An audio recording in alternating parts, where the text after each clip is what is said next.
पप्पू को बवासीर की बीमारी हो गई। हकीम ने कहा मरहम लगाने रोज आना पड़ेगा।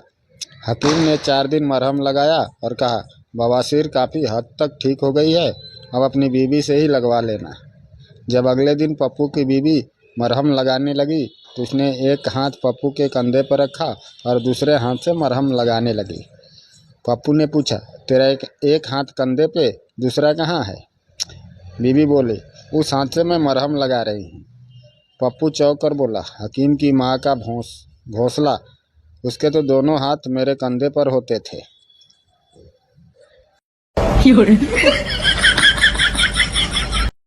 शादी के कुछ दिनों बाद करते समय पत्नी अपने पति से बोली, आप एकदम मोबाइल जैसे हो।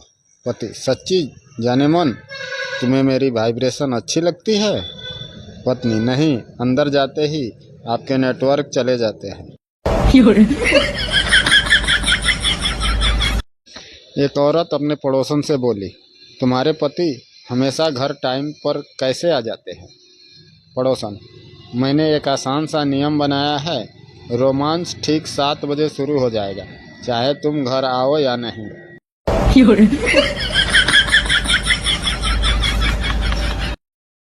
पप्पू की बीवी पप्पू से, अरे क्या हुआ आपको, इतने गुस्से में कहाँ से आ रहे हो? पप्पू, ओ कमीना, अपने दोस्तों से कह रहा था कि इस बिल्डिंग में रहने वाली सभी औरतों से उसकी सेटिंग है, सिर्फ एक को छोड़कर। इस बात को लेकर मेरा अपनी बिल्डिंग के मैनेजर से झगड़ा हो गया। पप्पू की बीवी, अच्छा, सिर्फ एक को छोड़कर? वो ज़रूर ऊपर के फ्लैट वाली सकीना होगी, बड़ी नकचढ़ी है।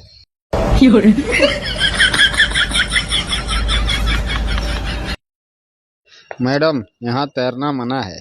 बेवकूफ़, जब मैं कपड़े उतार रही थी तब तो किसी ने नहीं बताया। मैडम, तैरना मना है, कपड़े उतारना थोड़ी मना है।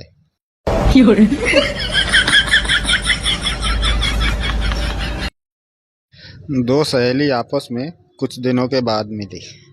पहली बोली, मैं अपने पति के साथ हफ्ते में 3 बार करती हूँ। दूसरी बोली, लेकिन मैं उनके साथ हफ्ते में 1 बार ही कर पाती हूँ। पहली बोली, लेकिन तुम्हारा तो पति है ही नहीं, फिर? दूसरी, अरे पति तो तुम्हारा ही है, बस हर वीकेंड हमारे पास आ जाता है।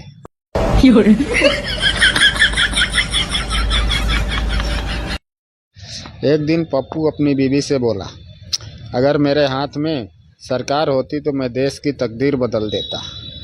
पप्पू की बीवी गुस्से में बोली, अरे पहले अपना पैजामा तो बदल लो, सुबह से मेरी सलवार पहनकर घूम रहे हो।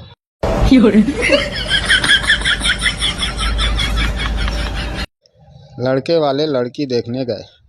पंडित ने कुंडली मिलाई, 36 के 36 गुण मिलते हैं, पर लड़के वालों ने इनकार कर दिया।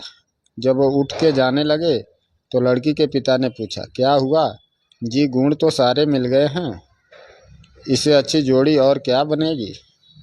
लड़के के पिता ने गुस्से में जवाब दिया, हमारा बेटा तो चलो बेवड़ा है, अब क्या बहू भी बेवड़ी ही ले आए?